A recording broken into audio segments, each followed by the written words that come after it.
कार्यक्रम guest in news room. और आज हमारे इस पहले एपिसोड में जो हम शुरुआत कर रहे हैं, हमारे साथ एक खास मेहमान हैं जिनका मैं परिचय कराऊं। हालांकि वो परिचय के मोहताज नहीं है, उनको देखते ही आप पहचान जाएंगे। मनिंदरजीत सिंह जी बिट्टा, आपका बहुत बहुत स्वागत है।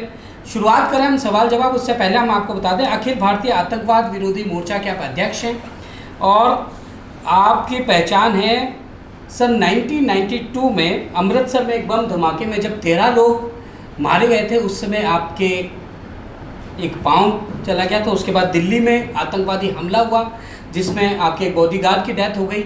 उसके बाद से आप आतंकवाद के खिलाफ एक मुहिम चला रहे हैं देश में, और जो आतंकवाद में शहीद होते हैं लोग, उनके परिवार की देखभाल का जिम्मा है आपके पास, और आप आतंकवाद के खिलाफ पूरे देश में एक मुहिम के रूप में काम कर रहे हैं। और हमारे साथ गेस्ट रूम में हमारे जो मेहमान हैं वो भी आपसे सवाल करेंगे। पहला सर, मेरा आपसे एक छोटा सा सवाल, जिस आपने जो मुहिम शुरू की आतंकवाद के खिलाफ, आपको क्या लग रहा है आज देश क्या आतंकवाद से पूरी तरह उबर चुका है? देखो, मेरा ज़िंदगी का बचपन, मेरी जवानी अस्पतालों में आतंकवाद से 14 बार आतंकवादियों ने हमले किए जी। 70 लोग मेरे साथ शहीद हुए, जिसमें मेरे सीआरपी के जवान, आईटीबीपी के जवान, पंजाब पुलिस के जवान, अलग अलग फोर्सेज के जवान मेरे साथ शहीद हुए।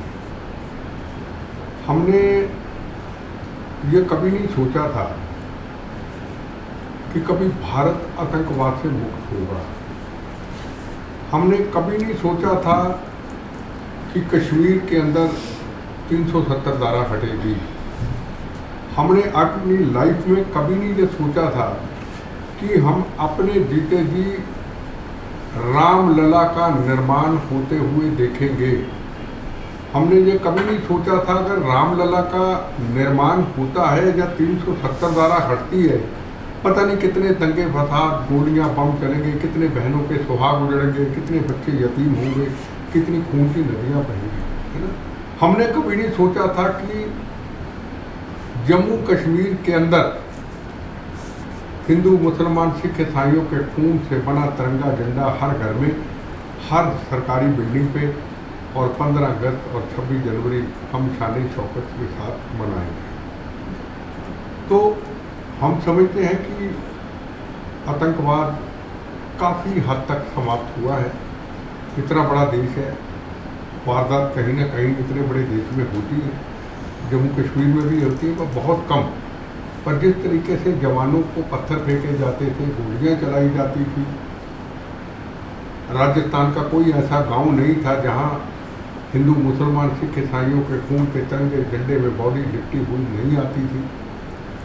और एक चीज़ का हमें गम और हमें अफसोस है, पूरे देश में तो आतंकवाद समाप्त कर दिया, पर पंजाब के कुछ चंद खालिस्तानियों ने पंजाब में बैठे हुए कनाडा, जर्मनी, अमेरिका, अलग अलग जगह के ऊपर बैठे हुए यूके के अंदर खालिस्तानियों ने हमारी गुरु महाराज के खून से सजाई हुई ये पगड़ी, तपो जपल से सजाई हुई पगड़ी, तिरंगे झंडे का बार बार अपमान करके, उसका फुटबॉल बना के पैरों में रोड करके जो अपमान किया है, उसके लिए मैं शर्मसार हूँ। मेरी पगड़ी जो है, मेरी पगड़ी पे दाग जरूर लगा है, इस चीज़ का हमें गम है। बंसल जी, प्रदीप बंसल है हमारे अकाउंटेंट, आप कुछ पूछना चाह रहे थे? सर, सबसे पहले तो मैं अपने आप में बहुत प्राउड फील कर रहा हूँ कि आपके साथ फेस टू फेस बात करने का मौका मिला। Sir, during the terrorist attack, उसमें जो यू जस्ट लॉस्ट और वन लाइफ, आफ्टर उस अटैक को करने के बाद में जब आप घर पहुँचे तो आपकी फैमिली का रिएक्शन क्या था? क्योंकि जनरली हम लोग मिडिल क्लास है सर, अगर मेरे साथ ऐसा कुछ होता तो मेरे घर वाले कहेंगे नहीं बेटा घर पे बैठ जा, मैं तेरे बाहर निकलने की जरूरत। देखो,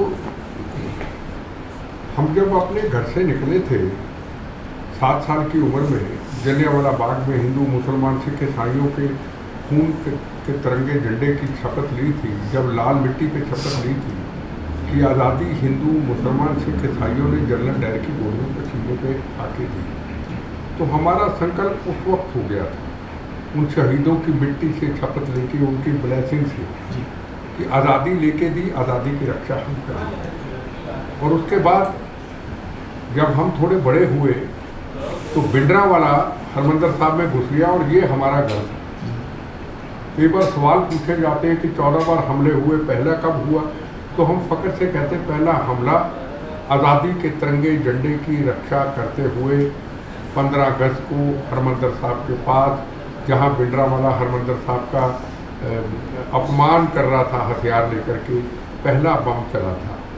और उस वक्त हमें याद है कवि प्रदीप जी के गाने लगा करते थे, हम लाए हैं तूफान से ये किस्ती निकाल के, इस देश को रखना मेरे बच्चों संभाल के, ये गाने लगा करते थे। कहनी है एक बात यही, इस देश के पहरेदारों से संभल के रहना, अपने घर में छुपे हुए गद्दारों से। तो एक बात याद रखिए, भारत माता बड़ी है, परिवार और बच्चे और रिश्तेदार दोस्त बड़े नहीं हैं। दुनिया में एक ही नाम है जिसके आगे लगता है भारत माँ। ये महाराणा प्रताप जी की धरती, छत्रपति शिवाजी महाराज की धरती, गुरु गोविंद सिंह जी की धरती, रानी झांसी जी की धरती, जलियांवाला बाग के शहीदों की धरती, महाराजा रणजीत सिंह की धरती, इतनी महान धरती जहाँ लाल लाल खून ही गिरा है, तो वो धरती मैंने है, ठीक है ना। इसमें परिवार और बच्चे और अपना शरीर, ये किसी काम का नहीं है। वो कहते हैं ना, तेरा वैभव अमर है माँ, हम दिन चार रहे ना रहे, ये सुभाष चंद्र बोस जी बोला करते थे। तो जीवन हमारा बोनस है, हम मर चुके हैं। 14 बार बम्बों से, गोलियों से बचना, कई 100 बार हमले होने जो रिकॉर्ड में नहीं है। आइडिया है वहाँ चलना था, वहाँ चलना था, यहाँ मेरी गाड़ियाँ नहीं गई, यहाँ मेरा प्रोग्राम कैंसिल हो गया, वहाँ वो नहीं आ पाए, वो उनका रिमोट नहीं चला, तो ऐसे कई हैं। तो हम बोनस पे हैं, हम मर चुके हैं, हमारा जीवन जिंदा नहीं, हम बोनस की ज़िंदगी जीते हैं। जितना भी जीवन है बोनस है। तो ये तो हमारी किताब में, हमारी ज़िंदगी में, हमारे खून में लिखा ही नहीं है कि हमारे परिवार की हालत क्या थी, हमारे माँ बाप की हालत क्या थी। हम तो मौत का कफन बांध के, जैसे शहीद आज़म भगत सिंह कहा करते थे, सरफरोशी की तमन्ना वो हमारे दिल में है, देखना है जोर कितना बाजुए कातिल में, हम तो मौत का कफन बांध के निकले थे। आज हमारे पास साधन है, आज हम एयर कंडीशन कमरों में रहते हैं, आज हम बुलेट प्रूफ गाड़ियों में घूमते हैं, है ना। उस वक्त क्या था जब भगत सिंह जी लड़ाई लड़ते थे, जब महाराणा प्रताप जी देश की लड़ाई लड़ते थे, उस वक्त क्या था। आज हमारे जवान इतनी कड़क गर्मी के अंदर बंदूक पकड़ते हैं और हम भी ऐसे करते। तो कहने का मतलब ये कर्तव्य जो है ये भारत माँ ने दिया है। और हम हमेशा कहते हैं कि हमारी जब भी कभी मौत आवे बम्बों गोलियों से कैसे भी, तो आखिर में यही निकले, मेरा धर्म भारत माँ मेरी जात वंदे मातरम, अपने चरणों में समा लेना। तो ये तो कोई कारण है ही नहीं कि उस वक्त हालात क्या थे। हम तो जब हमारा ऑपरेशन भी हो रहा था, हमें डॉक्टर बोलते हैं, जब पैर का ऑपरेशन हो रहा था तो डॉक्टर बोलते हैं उस वक्त भी आप यही कहते थे, मेरा धर्म भारत माँ मेरी जात वंदे मातरम। तो कृपा तो उसकी। भागीरथ जी गोयल, जैसा कि आपने बताया, हमको आज विश्वास नहीं हो रहा कि हम आपके साथ बैठे हैं, बहुत प्राउड फील कर रहे हैं। आपने अपने देश के लिए पूरा जीवन लगाया है और आगे युवाओं के और सबके प्रेरणा स्रोत भी है। और भी यही चाहते हैं भगवान आपको लंबी उम्र दे और आप देश के लिए हमेशा करते रहें। मेरा एक सवाल है, पीवी नरसिम्हा राव जी को क्या कहेंगे, क्योंकि आप काफ़ी उनसे प्रेरित रहे जब राजनीति। देखो, नरसिम्हा राव जी के करीब नहीं था, मैं उनके बच्चों जैसा था। पंजाब में जो अमन शांति दिया नरसिम्हा राव जी ने दिया, जम्मू कश्मीर में भी उनके टाइम पे हालात अच्छे थे। उन्होंने हिंदुस्तान की इकोनॉमिक पॉलिसी को ठीक किया। जब हमारे देश का सारा पैसा, सोना, गहना सब गिरवी रखा जा चुका था, तो उन्होंने डॉक्टर मनमोहन सिंह जी को बनाया था फाइनेंस मिनिस्टर। इसलिए किसी पॉलिटिशियन को नहीं बनाया था कि हमारा देश और कमज़ोर ना हो जाए। तो जो आज स्थिति पे आज हैं और आकर के नरेंद्र मोदी जी ने संभाल के उसको किया है, तो उसका नरसिम्हा राव जी का बहुत बड़ा रोल है। तो चाहिए तो कांग्रेस को ही था। देखो, पहली बात तो वो तो चले गए, देता भारत रत्न कोई ना देता, कोई उनका ये चीज़ें कोई अहमियत नहीं रखती। अगर मुझे को कहे कि तुमने बड़ा अच्छा काम किया, तुम्हें राष्ट्रपति, तो मैं हाथ जोड़ दूंगा, ये मेरा कर्म नहीं है ना, हम ये लेने के लिए। पर वो एक महान इंसान थे, महान आत्मा है वो। तो उनके लिए अगर नरेंद्र मोदी जी ने सोचा, उन्होंने पार्टी नहीं देखी, ये कांग्रेस पार्टी के थे, इन्होंने हमारे साथ कुछ अच्छा किया, कोई बर्ताव किया, नहीं किया। उन्होंने कहा अगर नरसिम्हा राव जी ने अच्छा कर्म किया इस राष्ट्र के लिए, देश के लिए, इकोनॉमिक पॉलिसी के लिए, तो सरकार ने, राष्ट्रपति ने उनको भारत रत्न दिया, तो हम उनको सल्यूट करते हैं। देरी से दिया गया कदम माने, देरी से दिया गया सम्मान माने? नहीं, देखो सवाल ये है कि वो कहते हैं ना कि दुश्मनों के सितम का खौफ नहीं, अपनों की वफा से डरते हैं। सम्मान तो अपनों को करना चाहिए था, पर दे दिया बीजेपी वालों ने। उन्होंने कोई ये नहीं कहा ये कांग्रेस के थे, उन्होंने चौधरी चरण सिंह जी को दिया। उन्होंने ये नहीं कहा ये चौधरी चरण सिंह अलग पार्टी के थे, वो किसानों के लीडर थे। तो उन्होंने जो भी किया वो एक न्यूट्रल होकर किया। अब इसको कोई किस तरीके से ले ले, ये उनकी सोच है। अगर कहे जी उन्होंने इस सोच से दिया तो आप कर लेते।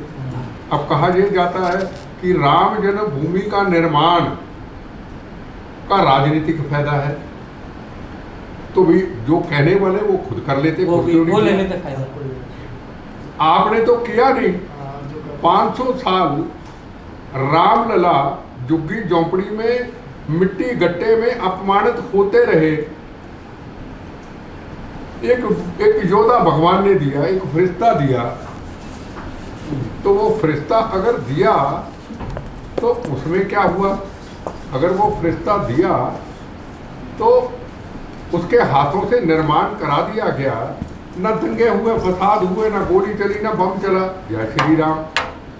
अब वो जय श्री राम का निर्माण हो गया, आगरा, मथुरा और काशी की इंतजार है। मुझे लगता है 7-1.5 साल में वो भी हो जाएगा। ज्ञान जापी का खुलना इतने साल क्यों नहीं खुला? खुला इसलिए नहीं कि कपिल सिब्बल जैसे बड़े बड़े वकील जिस पार्टी में हम थे और राम जन्मभूमि का विरोध करते रहे, ज्ञान जापी का विरोध करते रहे,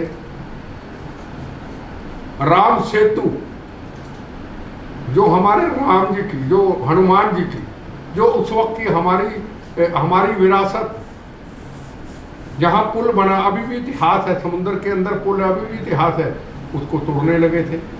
क्यों तोड़ने लगे थे? सवाल है मेरा। और आवाज आई कि राम सेतु टूट जाएगा। राम सेतु अगर टूट जाता तो हम भी जिंदा ना रहते। हमने तो बालाजी मेहंदीपुर से शपथ लेके हम तो चले गए थे राम सेतु। जिस दिन राम सेतु टूटेगा, बम्बों से बचा हुआ शरीर का हिस्सा राम जी आपके चरणों में दे देंगे। राम सेतु को हाथ नहीं लगेगा, हमारी लाशों से गुजरना होगा। कोई इसमें पॉलिटिक्स नहीं, कोई ना हम किसी राजनीतिक पार्टी में। हमें राम जी की कृपा हुई कि तुमने जीवन दे। जाना तो बम्बों से भी था, जाना उससे भी है, पर अगर राम जी के चरणों में चले जाते, वो भी हम साल सोचते रहे हमारी मौत कैसे आएगी, हम कैसे मरेंगे, हमें को मारेगा क्या, हम अपना जीवन देंगे। अब जब आगे नरेंद्र मोदी जी, नितिन गडकरी जी आए, उनके पास डिपार्टमेंट था, आप आज के बोला राम सेतु नहीं टूटेगा, बोलो जय श्री राम, राम सेतु बच गया। तो हमारा जो एक संस्कृति थी, हमारा जो धर्म था, धर्म तो हमारा मैं मानता हूं कि धीरे धीरे कमजोर हो रहा था। जब राम सेतु टूट जाता, रामलला का निर्माण ना होता, कॉरिडोर ना बनता, वाराणसी के अंदर ज्ञान जापी ना खुलता, कौन थे इनके पीछे? कपिल सिब्बल जैसे लोग इनके पीछे थे, जो बड़े बड़े वकील थे, दूसरा लड़ नहीं सकता था। तो हिम्मत हुई, आज लोगों में जज्बा आया। हमें तो कभी आज से 10 साल पहले वंदे मातरम बोलते थे तो हमें कहते थे कांग्रेसी, पक्का कट्टर कांग्रेसी, बचपन से लेके बम कांग्रेस के टाइम पे खाए, तो हमें कहते थे ये वंदे मातरम बोलता, ये आने सच का होगा, भारत माता की जय, ये बीजेपी का होगा। ये तो सोच थी हमारे लोगों की, पर हमने अपने विचारों को नहीं बदला। तुम्हारी आज़ादी की जय, जो करना करो, वंदे मातरम, भारत माता की जय, ये आखिरी सांस जब निकलेगा तब भी ये आवाज़ उसी तरह आएगी। तो सवाल सबसे बड़ा ये है कि हमारे धर्म स्थानों का अपमान, उनको समाप्त करने की कोशिश किस तरीके से होती रही, ये आपके सामने है। आज हमारा धर्म भी मजबूत है, आज हमारा राष्ट्र भी मजबूत है।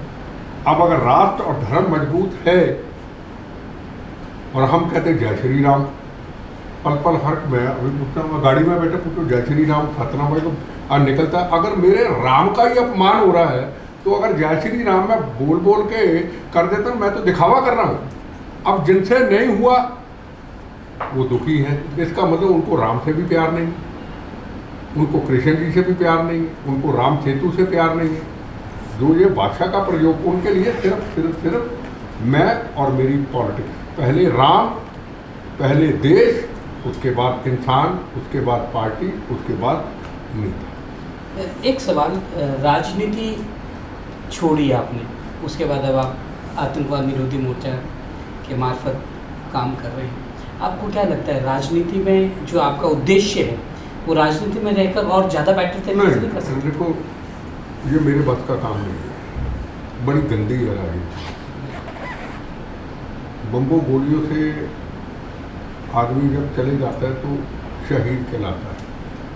हम बम्बों गोलियों से बच गए, हम नहीं कहते हम जिंदा शहीद है। हमें नरसिम्हा राव जी ने पदवी दी, हमने लोगों ने कहा को बुलेट बिट्टा कहता है, को जिंदा शहीद कहता है।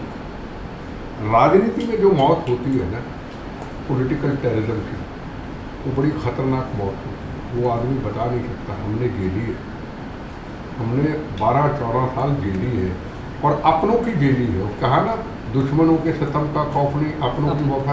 अपनों ने मारा है। जब अफजल को फांसी नहीं होती थी तो हमने अब्दुल कलाम को मेडल उठाए थे, ठीक है ना। उसी दिन सुबह जब मेडल उठाने थे, रात को आईबी का एक बहुत बड़ा अफसर आता है, मेडल मत उठाना, सुरक्षा हट जाएगी। मैं कहा हम तो मरे हुए हैं, हटा लेना। ये तो मेडल तो वापस जाएंगे। जिन्होंने हमारे देश के संविधान पे हमला किया है, ये तो हर हालत में मेडल लूटेंगे उनके परिवारों के साथ। हम गए, उधर पार्लियामेंट का सेशन चल रहा था, पूरी दुनिया में चर्चा हुई, आपके चैनलों में चर्चा हुई। वो कहते मेडल लेंगे नहीं, मैं कोई बात नहीं, हम छोड़ के जा रहे हैं। मेडल तब लेंगे जब फांसी हो जाएगी, नहीं तो नेशनल म्यूजियम में रख देना। आने वाली जनरेशन ये कहे कि देखो जिन्होंने देश के लिए लड़ाई लड़ी, जिन्होंने सब पार्टी के नेताओं को बचा दिया, उनको फांसी नहीं हुई इसलिए। तो सवाल ये है कि उसके बाद जो हमारे से बीती वो हम जानते हैं कि पॉलिटिकल टेररिज्म क्या होता है। इसलिए बम्बों गोलियों से मरना अच्छा है, राजनीतिक आतंकवाद से मरना तरफ रोज मौत है, रात दिन मौत है इसकी। फिर आदमी को ब्लड प्रेशर होता है, फिर आदमी को शुगर होती है, फिर हार्ट प्रॉब्लम होती है, फिर ब्रेन हेमरेज होता है। हम बम्बों गोलियों से मरना पसंद करते हैं, हम राजनीति में जाके राजनीतिक लड़ाई नहीं लड़ना चाहते। और अब तो हिंदुस्तान के अंदर अजीत डवाल जैसे लोग हैं, आज जयशंकर जैसे लोग महान लोग हैं जिनका अनुभव है, जो राजनीति में नहीं पर उनको अनुभव है, देश का नाम कितना ऊंचा किया। तो हम ऐसे जो लोगों को जगाने का काम करते हैं वो मैं समझता हूँ ज़्यादा अहमियत रखता है। जब आप राजनीति में थे तब भी आपका यही जज्बा रहा होता था, तो जो दल जिससे आप उस समय बिलोंग करते थे वो आपकी बात को क्यों नहीं समझ पाए? देखो लगता है ऐसा? देखो ऐसा है कि हमने राजनीति की नहीं, हम दूसरों को समझा सकते यार ये बच के रहना, पर हम इस मामले में बड़े भोले और सीधे। हमें राजनीति का मतलब क्या होता है, जोड़ तोड़ वील टील। अब मैं ये बना काउंसलर, अब मैं एमएलए बन गया, अब मेरी पत्नी मेयर बनेगी, अब मैं एमपी बनूंगा, फिर मेरा बेटा एमएलए बनेगा, फिर अगली इलेक्शन आएगी 5 साल बाद मैं फिर मिनिस्टर बनूंगा, फिर आएगी अब मैं होम मिनिस्टर। तो वो राजनीति उसको कहते हैं। हमने तो चुनाव लड़ना ही नहीं था, हमने तो चुनाव उस वक्त लड़ा जब आतंकवादियों ने कहा बेटा अगर चुनाव लड़ा बम्बों से उड़ा देंगे, वोट डालने जो जाएगा हाथ काट देंगे। हमने राजनीति नहीं की। और दूसरी बात, जब टिकट दिया गया हमने अपने फॉर्म को गलत बना दिया। और जब बेन सिंह की शहादत हुई तो नरसिम्हा राव जी ने हमें चीफ मिनिस्टर बनाने के लिए तमिलनाडु से फ़ोन किया कि आपको डॉक्टर मनमोहन सिंह और एस.बी. चौहान सुबह शपथ दिलाएंगे, बेन सिंह नहीं रहे। मैं कहा हम नहीं सीएम बनेंगे, हम आपको नहीं छोड़ेंगे, हमने सीएम से छोड़ेंगे। तो भगवान की कृपा कहूँगा कि हमें राजनीति का, हमें राष्ट्रनीति का लोभ है, हम राष्ट्रनीति से प्यार है। राष्ट्रनीति से प्यार राहुल गांधी करे, राष्ट्रनीति से प्यार को और कहे, राष्ट्रनीति से प्यार अगर नरेंद्र मोदी जी करें तो हम उनके चरणों को छूते हैं। हमें तो अपनी भारत माँ से प्यार है और अपने धर्म सुरक्षित रहे। जो धर्म पिछले 7, 8, 10 साल पहले हमारे धर्मों के ऊपर धीरे धीरे बिल्कुल कमज़ोर किया जा रहा था, बहुत कमज़ोर किया जा रहा था। तो उसके बाद क्या हुआ? आज हमारे धर्म कहाँ हैं? आज दुनिया के अंदर कहाँ? आबू धाबी में मंदिर, राम जी का मंदिर, कभी सोच सकते थे कि मुस्लिम कंट्री में ऐसे मंदिर होंगे? हम है क्या? देखा जाए तो हमारी ज़िंदगी क्या है, इंसान क्या है? हमारा भगवान का नाम हमेशा है, हमारे देश का नाम हमेशा है, तो हम सवाल कोई? सर, हाँ, राज वैष्णव जी हैं हमारे सीनियर कैमरा पर्सन। सर, जिस तरह से आपने फरमाया कि राजनीति गंदी है, लेकिन राजनीति को अच्छा करने के लिए क्या करना चाहिए, उसके बारे में? राजनीति अच्छी हो रही है ना। अब राजनीति नहीं है, कुछ लोगों के लिए राजनीति, जिन्होंने राम जन्मभूमि के निर्माण का विरोध किया, उन लोगों के लिए अंदर राजनीति गंदी है। जिन्होंने 370 धारा का विरोध किया, जहां रोज जवानों की डेड बॉडी खून से लथपथ आती थी, उनके लिए राजनीति गंदी है। पर जो राष्ट्रनीति पे काम करते हैं, जो राष्ट्र को पूरी दुनिया के अंदर के विश्व गुरु बनाना चाहते हैं, जो दुनिया के अंदर तिरंगे झंडे को ऊंचा करना चाहते हैं, उनके लिए तो अच्छी है ना। वो तो राष्ट्र के लिए करते हैं ना, कोई भी पॉलिटिकल पार्टी हो। अब देखो ना कितने मसले हल हुए, हम उसकी तरफ देखें, हम ये ना देखें मेरा फलाना काम नहीं हुआ, महंगाई हो गई, कोई इन चीज़ों का नहीं है। सबसे पहले प्रथम राष्ट्र, क्या सुभाष चंद्र बोस जी ने जब देश आज़ाद कराया था, क्या था हमारे पास? सब बहनों भाइयों ने, सब ने गहना सोना दे दिया देश को आप आज़ाद कराने के लिए। अब तो देश आज़ाद है, बस उसकी रक्षा करनी है। देश अब दौड़ने लग गया। मैं इलेक्शन है, मैं किसी की कोई तारीफ नहीं कर रहा हूँ। आप सवाल पूछ रहे हैं, मैं उसका जवाब उत्तर दे रहा हूँ। मैं कोई किसी की तारीफ नहीं कर रहा हूँ। मैं इलेक्शन के अंदर कर रहा हूँ। आज भी मेरे सवाल यही जवाब थे, पहले भी थे और कल भी यही रहेंगे। बलदेव जी कुछ पूछना चाह रहे थे आप? सर, मेरा एक आपसे था सर कि आप जब यूथ कांग्रेस प्रेसिडेंट थे, हम छोटे थे, तो हम वार्ड अध्यक्ष के रूप में काम करते थे, तो हम यूथ कांग्रेस जो सिंबल था अपना गोल चक्र, उसके अंदर जो 3 तरह का वो था, हम लोग आपको देखते थे कि बिट्टा जी हमारे यूथ कांग्रेस प्रेसिडेंट थे, हम आपसे सीख लेते थे। उसके बाद आप राजनीति से दूर हो गए। तो क्या कहते हैं ना कि राजनीति को स्वच्छ राजनीति करने के लिए अच्छे लोगों की ज़रूरत है। फिर आपने कहा नहीं, मैं ठीक है, जो राष्ट्र नीति है उसके साथ मैं हूँ, लेकिन राजनीति के साथ मैं नहीं। तो क्या आप राजनीति के साथ जो राजनीति कर रहे हैं उनके साथ मिलकर राजनीति को अच्छा नहीं कर सकते? देखो, मेरा एक अनुभव है, मुझे अच्छा नहीं लगता राजनीति। कितना भी अच्छा वो काम करे, उनका अपना काम करने का किसी का तरीका मुझे नहीं अच्छा लगता। मतलब मेरी जिस आदमी ने 3 बार मौत को देखा हो, बम गोलियाँ शरीर पे खा ली हो, अपने जवानों की शरीरों को उड़ते हुए देखा हो, तो क्या करूँगा? मुझे मतलब अगर मुझे ऐसे ही मेरी 3-3, 4-4 महीने की डेट फुल है, धर्म के ऊपर, राष्ट्र के, स्कूल, यूनिवर्सिटी, कॉलेज। आज हमारे बगेश्वर सरकार जी आ रहे, 2 दिन उन्होंने पीछे हमें बुलाया था, आशीर्वाद दिया, हम 2 दिन वहाँ रहे। ऐसे धर्म स्थानों पर जाते हैं तो कोई अच्छा ही कर्म कर रहे हैं। राजनीति मेरे बस का काम नहीं है, मरना मेरे बस का काम है। राष्ट्र के लिए बार बार जन्म लूँ फिर मरूँ, राजनीति ये मेरे बस का काम है ही। तो मैं हर लड़ाई लड़ सकता हूँ, बम गोलियाँ शरीर पे खा सकता हूँ, इनसे मैं नहीं लड़ सकता। मेरे हाथ खड़े, मैं तो मेरे पे पिक्चर बनने जा रही है, पता नहीं कब अब टाइम लगेगा। तो उनको यही कहा था, मैं कहा आखिर में यही दिखाना थी मेरा कि बिट्टा बम्पों और गोलियों से और मौत से नहीं हारा।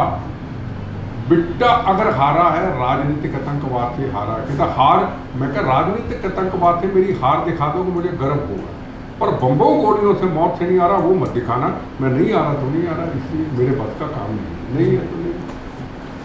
आप कुछ? मित्र साहब, अभी आपने जो भी बात हुई उसके बीच में आपने बोला, इन्होंने क्वेश्चन पूछा कि आतंकवाद अब काफ़ी हद तक कम हो गया, लेकिन आज भी जो कनाडा के अंदर और पंजाब खालिस्तान मतलब जो चैनल चल रहा है जिसमें हिंदुस्तान की जेलों में भी कई अपराधी ऐसे बंद हैं, उन्हें कहीं ना कहीं से संरक्षण प्राप्त है और वो चैनलाइज हो रही है सब चीज़ें, तो वो उनके पीछे कौन लोग हैं? देखो, 2 चीज़ें, बहुत अच्छा सवाल। दुनिया में कितनी आबादी? 800 करोड़ है जितनी दुनिया की आबादी, जितने लगभग। हाँ, जितनी भी दुनिया की, पूरी दुनिया के अंदर हम 2% या 2.5% फूलों की तरह चमकते हैं। और उसको आप लोग चमकाते हैं। जिसकी मिसाल हरमंदिर साहब, 4 दरवाजे हिंदू मुसलमान सिख ईसाइयों, 20% सिख जाता है, 80% हिंदू भाई जाते हैं और बाकी मुस्लिम ईसाई भी जाते हैं। लाइन लगी है, कभी जोधपुर से फ़ोन आएगा जी हमारे 50 आदमी आ रहे हैं, तलवार साहब अभी पीछे जी उनके स्कूल के बच्चे हैं, 25 के 50 बच्चे, उनको दर्शन करने, कभी केरला से फ़ोन आता है, तो हम दर्शनों में रहते हैं। और सारे ही अलग अलग, कोई जैन धर्म से है, कोई किसी धर्म, उनके दर्शन कराते हैं। जब फूलों की तरह एक गुलदस्ता गुरु महाराज ने सजाया और उसके ऊपर पूरी दुनिया ने हमें सजा दिया, और ख़ास तौर पे 110 करोड़ हिंदू समाज सिख समाज के आगे, इस पगड़ी के आगे अपना सिर झुकाता है। इतिहास तो हमारा 600-700 साल पुराना है ना, 700 साल होगा, 600 साल, 750 साल होगा। कितने बड़े खुशकिस्मत है सिख कौम। पर एक अफसोस अपने आप पे भी है, इस पगड़ी पे भी है, उन अपने सिख भाइयों पे भी है। जब हिंदू मुसलमान सिख ईसाइयों के तिरंगे झंडे को कनाडा के अंदर फुटबॉल बना के पैरों में रोदा जाता है और सुंदर दस्तारें सिर पे होती हैं और हाथ में कृपान होती है और मंदिरों का अपमान होता है, महात्मा गांधी के स्टैचू को तोड़ा जाता है, भारत माता को गाली दी जाती है, और ये कहा नया नारा सुनते हैं, मूत पीना मुर्दाबाद। मूत पीना मतलब गाय का मूत। तो उस वक्त मैं कहता हूँ गाय का मूत नहीं, अमृत है, मैं पीता हूँ तुम्हारी ऐसी की तैसी। उस वक्त सिख समाज से आवाज क्यों ना उठी? मेरा सवाल है। हिंदू बोले तू हिंदू, हिंदू बोले तू फिरका परस्त, हिंदू बोले तू आरएसएस, हिंदू बोले तो बीजेपी, हिंदू बोले तू नफरत फैलाने वाला। कौन सी नफरत फैलाने वाला हिंदू? सिख बोले ना, जिससे सवाल करो। सारे तो ऐसे नहीं है। मैं कहता सोशल मीडिया का युग है, चुप रहना भी गुनाह है। क्या इतने भी कमेंट्स नहीं हम आप लिख सकते? फेसबुकों के ऊपर भी हिंदू सिख तो 9 मास का रिश्ता, हिंदू सिख तो रोटी बेटी का रिश्ता। ये बहुत बड़ा सवाल, बहुत बड़ा प्रश्न है। जितनी देर तक हिंदुस्तान के गुरुद्वारा साहब से ये आवाज़ नहीं उठेगी, हम खालिस्तान नहीं चाहते। हम भूखे नंगे पाकिस्तान पे टुकड़ों पे पलने वाले पन्नू जैसे लोग, हमारा इनसे कोई तल्लक नहीं है। हमारे गुरुओं ने इस भारत, इस देश, इस मानवता के लिए कुर्बानी दी है। जितनी देर तक नहीं बोलेंगे, और नरेंद्र मोदी जी, और जैसे मैंने कहा सारे सब पॉलिटिकल पार्टियां सिख धर्म के आगे सिर झुकाती हैं।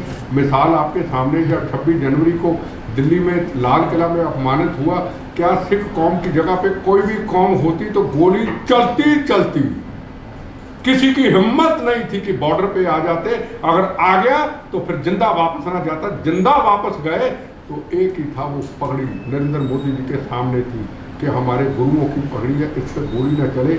और कह दिया पुलिस वालों को लाठी खाना, गोली खाना, टायर ट्रैक्टरों के नीचे आ जाना, पर इन सरदार साहब के ऊपर गोली न चलाना। और हम सरदार साहब सब कहें असली सरदार काहे के सरदार? सरदार का मतलब क्या है? सरदार का मतलब मानवता की रक्षा, सरदार का मतलब राष्ट्र की रक्षा। रात को ही ट्रेन में सफ़र कर रहा था, किसी ने कहा, उन्होंने बड़ा इतराज़ किया, कहते हमारी पहचान कमज़ोर होती जा रही है। कहते आज से कोई साल पहले कहते थे ट्रेन में एक सरदार है, अरे हमें फिक्र नहीं, सरदार है, ट्रेन सुरक्षित है। माँ कहती थी 2 बच्चे हैं, एक को सरदार बनाऊंगी। आज क्या है? आज हमारी पहचान क्या है? अगर बिट्टा ऐसे सड़क पे निकल जाए सुरक्षा के बगैर, जो बिट्टा को नहीं जानता, तो जरूर दूसरा कहेगा बच्चा ये वही सरदार है जिन्होंने लाल किला में अपमान किया था। ये वही सरदार है जिन्होंने कहा था किसान आंदोलन में हिंदुस्तान के प्रधानमंत्री को मार देंगे। तो जवाब क्यों ना दे? हमारे अंदर ही जहर है, हम हिंदुस्तान के प्रधानमंत्री को मार देंगे। पहले इंदिरा गांधी को मार दिया हमने, जनरल वैद्या को मार दिया हमने, बेन सिंह को मार दिया हमने, बिट्टा पे बम जला दिए हमने, 36,000 लोग मार दिए, 19,000 हिंदू लोगों का कत्लेआम कर दिया हम, फलाने। ये हमारी सरदारों की पहचान नहीं, सरदारों की पहचान मानवता की रक्षा की। इन्होंने पहचान गलत बना दी, और चुप रहने वाले भी गुनाहगार है, चाहे उसमें MS बिट्टा भी क्यों ना हो। मैं इसीलिए सर ये आपसे निवेदन करना था कि अभी भी ये जो चीज़ें चल रही हो रही है, मेरा मूल प्रश्न ये था, उसके पीछे भी कौन सी शक्तियाँ हैं जो काम कर रही हैं? देखो, आप जिस फील्ड में अभी देखो, पीछे शक्तियाँ पाकिस्तान, पीछे शक्तियाँ दूसरे देश, कौन सा खालिस्तान? मैं तो कहता हूँ, पन्नू को कहता हूँ आप बहस कर लेते। अगर तेरी बहस से मैं हार जाता हूँ मैं तेरे आंदोलन में, खालिस्तान के आंदोलन में शामिल हूँ। कौन सा खालिस्तान का? क्योंकि जैसे ये हालात 1980 और 82 75 में पंजाब में थे, वैसे धीरे धीरे कनाडा में होते जा रहे हैं। वहाँ वही स्थितियाँ बन गई है कि आसपास लोगों के अंदर इस तरह का भय पैदा कर दिया गया है। तो जहाँ तक सुनने में आ रहा है, शो पर जो बात होती है कि कहीं ना कहीं से यहाँ पे सरकारी संरक्षण भी प्राप्त है। इन चीज़ों सरकारी संरक्षण भी प्राप्त है किनको? इस तरह की गतिविधियों नहीं, वहाँ कनाडा, वहाँ पे तो देखो कनाडा गवर्नमेंट है, कनाडा दूसरा पाकिस्तान बनता जा रहा है। वहाँ लैंड माफिया है, वहाँ ड्रग्स माफिया है, यहाँ आपके गैंगस्टर हैं, वहाँ टेररिस्ट हैं, तो सारा कुछ वहाँ से ऑपरेट हो रहा है। पहले ये चीज़ें नहीं थी, आज खुल करके सामने ये चीज़ें आ गई। पर उनके तार कहीं ना कहीं हिंदुस्तान से भी जुड़े हुए हैं। यहाँ के भी अपने जो आज जेलों के अंदर बंद है, उन लोगों से तार जुड़े हुए उनके। देखो जेलों में जो बंद हैं उनका केस लड़ने के लिए बाहर से फंडिंग आ रही है। अब जैसे मेरे पे किसी ने बम चलाया, बुल्लर ने बम चलाया, ठीक, उसने बम चलाया, उसका वकील पेश होता है कोर्ट के अंदर, कितनी फीस लेता है एक दिन की? मुकल रतोगी कितना लेते? 25 लाख। मैंने अगर केस लड़ना, मैं अपने वकील को 7 लाख खून पसीने की कमाई से देता हूँ। ना मुझे पार्टी देती है, ना मैं किसी से लेता हूँ, मैं अपनी लड़ाई आप लड़ता हूँ। इतने करोड़ों की फंडिंग वहाँ से आ रही है, तो इसका मतलब पीछे पाकिस्तान सारी चीज़ें हैं। मैं फिर कहूँ है हम कितने बड़े थोड़े नहीं। अब मैं यहाँ छोटी सी बात सुनाता हूँ। यहाँ के खालसा बस सर्विस के सरदार जी हैं, हम तलवार साहब पे बैठे थे, तो मुझे कहने लगे यार, अगर पहली बार सुना, अगर बिट्टा भारत माँ की देश की कसम खानी हो तो बिट्टा की कसम खा ले। मैंने पहली बार ऐसे सरदार जी से सुना।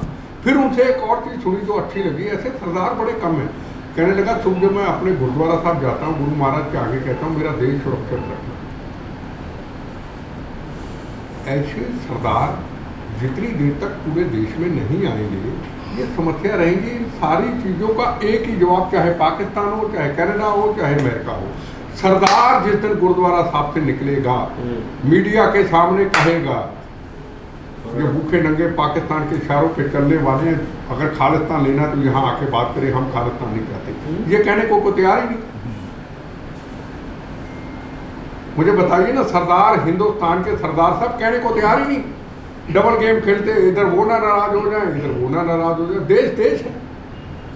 मुकेश जी परियार हमारे वीडियो एडिटर हैं, कुछ पूछना चाह रहे हैं। सर, जैसा अभी आपने परिचर्चा में कहा था, 7 साल के जब थे आप, तब भी एक ही भावना थी, जय श्री राम, राम सेतु को बचाने के लिए। तो आज के जो परिवेश में है, ये शिक्षा की कमी रही है या संस्कारों की कमी रही है कि जो यूथ है, जो ब्रिगेड है आने वाले, उनमें इस चीज़ का है ही नहीं बिल्कुल। देखो, राजनीति तो अपनी तरफ से कहती है कि राम नहीं थे, वो नहीं थे, बट इसमें शिक्षा या संस्कार, इन दोनों का भी योगदान रहा है। नहीं, शिक्षा की कमी नहीं रही, धर्म कभी कमज़ोर नहीं हुआ। धर्म को कमज़ोर किया गया, धर्म को बड़ी प्लानिंग से कमज़ोर किया जा रहा था। राम सेतु की तो कल की बातें हैं, राम सेतु नहीं है तो टूट जाएगा। राम जन्मभूमि का निर्माण होने नहीं देंगे, ज्ञान व्यापी बंद रहेगा, मस्जिद के साथ बंद रहेगा, कॉरिडोर बनेगा नहीं, मथुरा काशी की चर्चा होगी नहीं, तो धीरे धीरे कमज़ोर कौन कर रहा था? कमज़ोर तो हम ही कर रहे थे, राजनीतिक लोग ना। जब कपिल सिब्बल जैसे लोग कोर्ट कचहरी में जाके राम जी के खिलाफ ही केस पेश हो जाते हैं, पर राम जी के हक में जो वकील केस लड़ते थे वो 80 साल के थे, नंगे पाँव जाते थे। जब सब कहते थे बैठ जाओ, कहता मैं बैठूंगा नहीं, मैं रामलला के लिए आया, मैं ऐसे ही खड़ा रहूँगा। वो भी थे जज से, केरला के एक जज आए थे जिन्होंने राम जन्मभूमि के ऊपर फैसला लिया था। तो सवाल सबसे बड़ा कि हम राजनीतिक पॉलिटिकल पार्टियों ने पिछले कई वर्ष, ये नरसिम्हा राव जी के टाइम में थोड़ा हमने धर्म को कमज़ोर करने की कहीं ना कहीं कोशिश की है। वही कारण हुआ, कहीं राम सेतु, कहीं और ये समस्या हुई। अब भी तो मसला हल हुआ ही है ना। अब क्यों हुआ ही है ना, सबसे बड़ा। नाथू सिंह जी, नरसिम्हा राव जी के टाइम में काफ़ी कुछ हुआ, उसके बाद इसके दरवाजे खोलने में भी अपने राजीव गांधी जी का भी योगदान था। राजीव गांधी जी ने दरवाजा खुलवाए थे उसे। नाथू सिंह जी, उस वक्त भी खुला है। Nathu Singh ji Rathore, high court advocate association के पूर्व अध्यक्ष, आप कुछ पूछना चाह रहे हैं? सर, मेरा निवेदन है कि अग्निवीर योजना कहीं ना कहीं हमारे देश को एक मजबूती प्रदान करने वाली योजना है। देखो, दो चीज़ें हैं। मैं इतना कह सकता हूँ, अब इलेक्शन है पता नहीं कह सकता हूँ या नहीं कह सकता हूँ, पता नहीं किस चीज़ को इलेक्शन में। जहाँ तक नरेंद्र मोदी जी का सवाल है, जहाँ राष्ट्र का, जहाँ जवानों का सवाल आ जाए, वो कभी गलत फैसला नहीं देते। हम लोग किस तरीके से सोचते हैं मुझे मालूम नहीं। अगर आज 1 करोड़ की, कभी हम जब शुरू की थी शहीदों की मदद, हमें याद है हम सिलाई मशीनें दिया करते थे और अखबारों में फोटो आती थी। हमने वो वक्त देखा है। फिर कारगिल का युद्ध आया, जवानों का अपमान होता था, दे देते थे 1 लाख 2 लाख। हमने 5-5 लाख से शुरुआत की, सरकारों को जगाया, 25-25 लाख मिलना शुरू हुआ। फिर आगे सिस्टम आया मोदी जी का, अब 1-1 करोड़ की राशि मिलनी शुरू हुई। फिर उसके बाद स्टेट गवर्नमेंट, सारी स्टेट गवर्नमेंट ने 1-1 करोड़ देना शुरू कर दिया। पहली बात तो शहादत ना हो। आज ये पोजीशन है, अगर हमारा कोई जवान शहादत जाम पिएगा तो 1 crore central government, 1 crore state government. State government नौकरी अलग देगी, सेंटर अलग देगी, बच्चों की शादियाँ होंगी, उनको घर भर मिलेगी। तो वो कई चीज़ों पे तो हुआ है। हर चीज़ को हमारे कोई भी प्रधानमंत्री हो कभी नहीं चाहेगा कि हमारे जवानों का, लड़ने वालों का क्या उनकी पॉलिसी है, क्या है। जो एक व्यक्ति है ही राष्ट्र के लिए, उसका आगे पीछे को है ही नहीं। नया साल हो, दिवाली हो, राखी हो, उनके पास ही रहना है, तो उसके ऊपर शक क्या कर सकते हैं? मेरा एक सवाल है, शक क्या कर सकते हैं? हम तो अंधे हैं उसके नाम के ऊपर भी। ठीक है, वो जो राष्ट्र के लिए करेगा वो ठीक करेगा, इलेक्शन का कोई मतलब नहीं। राष्ट्र के लिए जो करेगा वो ठीक करेगा। अब शहीदों के लिए कौन करता था? किया ये ना। अब जवानों की शहादत कितनी होती थी, अब होती है क्या बताओ? हम उन चीज़ों के दायरे को भी लें कि आने वाले वक्त के अंदर हमारे जवान शहीद होंगे ही नहीं। होंगे। सही बात। ये स्थिति होनी चाहिए। और स्थिति आपके सामने अगर 1-आधा% है तो वो भी ठीक हो जाएगा। ये पाकिस्तान की हिम्मत क्या है कि हमारी तरफ देखें? तो देश को हमने इतना सुरक्षित कर दिया है। हमारे प्लेन अपने बनने शुरू हुए, हेलीकॉप्टर अपने बनने शुरू हुए, देश में फाइनेंशियल हमने मजबूत किया, सारा कुछ मजबूत हुआ। नोटबंदी हुई, पास से पैसा सारा इधर बन के उधर से सारा डुप्लीकेट आता था, लोगों ने विरोध किया। तो आज कहीं ना कहीं राष्ट्र जो है एक दायरे पे कहीं खड़ा तो हुआ। पहले तो वो कहता है इंडियन, वो कहना साइड में हो जा, अब इंडियन पासपोर्ट कराया जा, सलूट लावे। देश मुद्दों को, कई चीज़ों को लोग कहते ठीक है नहीं ठीक, मुझे तो क्या, हम तो आंख बंद करके विश्वास कर लेते। सर, आज की यूथ के लिए क्या संदेश है अंतिम? मेरा संदेश देने वाला कौन हूँ, पर मैं सर आपसे कई लोग इंस्पायर्ड होते हैं और कुछ सीखते हैं। कई लोग आपको प्रेरणा स्रोत मानते हैं, अपना प्रेरणा लेते हैं आपसे। और देखो, क्या संदेश? मैं जो पंजाब को खास तौर पे देखकर दुखी हूँ बड़ा, पंजाब के ना, मैं इन चीज़ों से दुखी बड़ा। हमें राजस्थान के कल्चर, राजस्थान की संस्कृति को कुछ हाथ लगा हुआ है, इनसे प्रेरणा लेनी चाहिए। राजस्थान के बच्चों को हम क्या प्रेरणा देंगे? राजस्थान के योद्धाओं के बच्चों को क्या प्रेरणा देंगे? जहाँ हर गांव के अंदर है ना शुरू हुआ, सब ये गांव आसपास लगते, जहाँ जवानों की शहादतों के खून से लिपटा पड़ा है गाँव में, है ना। ये तो हम इनसे प्रेरणा लेते हैं। हम ये कहेंगे कि राजस्थान की संस्कृति, राजस्थान का कल्चर, राजस्थान का पुराना इतिहास, महाराणा प्रताप जी का इतिहास, योद्धाओं का इतिहास, उसकी कल्चर को, उसको बचा के रखना, उसको हवा ना लगे। ये मेरे कहने का मतलब। ये पंजाब में हवा लगी ना, हवा लगी ना, पंजाब निकलो, हर चौराहे पे बोर्ड लगेगा, चलो कनाडा, चलो अमेरिका, चलो लंदन, चलो अमेरिका। ऐसे लगता है जैसे इनके घर ही वहाँ सर्कट तैयार खड़े हैं और जाके वहाँ बेड में लेटो और सो जाओ और आदमी आएगा, ये खाना खा लो जी, चाय पी लो। और राजस्थान में आ जाओ, PCS बनो, IPS बनो, इंजीनियर बनो, साइंटिस्ट बनो, डॉक्टर बनो। ये कल्चर है, ये दीवार सामने है, वो हवा इधर ना लग जाए। बस हाथ जोड़ के ये कहूँगा राजस्थान के बच्चों को कि उस हवा से दूर रहे। गुरु महाराज की सुंदर हवा, उसके तो चरणों में रहे, पर हमारी वहाँ जो नार्को टेररिज्म की हवा है, जो हमारे बच्चों को विदेशों में जाने की होड़ लगी हुई है, 2-2 एकड़ ज़मीन होती है, माँ बाप भेज देते हैं, बच्चों को भेज देते हैं बाहर, हमारे बच्चे नशेड़ी ना बन जाए, हमारे बच्चे AK-47 ना पकड़ लें। ये गंगानगर और ये बठिंडा, बस इस हवा से बचे। मैं पंजाब का हूँ पर मुझे राजस्थान से बहुत प्यार है, और यहाँ के योद्धाओं की घर घर के योद्धा है, घर घर में योद्धा, पर वो योद्धा कहते नहीं है। पंजाब के अंदर तो जिन्होंने 19,000 बेगुनाहों का कत्लेआम किया, बहनों के सुहाग उजाड़े, बच्चे यतीम के लिए हिंदू भाइयों का कत्लेआम किया, 19,000, 36,000 लोग हमारे जैसे सेकुलर सिखों को मार दिया, उनके लिए आज वो योद्धा हैं। और राजस्थान के घर घर में योद्धा है, पर वो घर में जाओ तो पता लग जाए इनके ग्रैंडफादर, इन्होंने फलानी लड़ाई लड़ी, इन्होंने मुगलों से लड़ाई लड़ी। हमें अपनी संस्कृति, अपने कल्चर को बचाते हैं। तो guest in the news room के आज इस पहले एपिसोड में हमारे साथ खास मेहमान थे मनिंदरजीत सिंह बिट्टा, जिन्होंने खुलकर बताया देश के लिए क्या वो सोचते हैं और देश आज हमारा कहाँ जा रहा है। आप सभी जो दूसरे मेहमान हो, आप लोगों का भी बहुत बहुत धन्यवाद सर, आपका खास तौर पर बहुत बहुत धन्यवाद। आज के इस कार्यक्रम में फिलहाल इतना ही, हमें दीजिए इजाज़त, नमस्कार।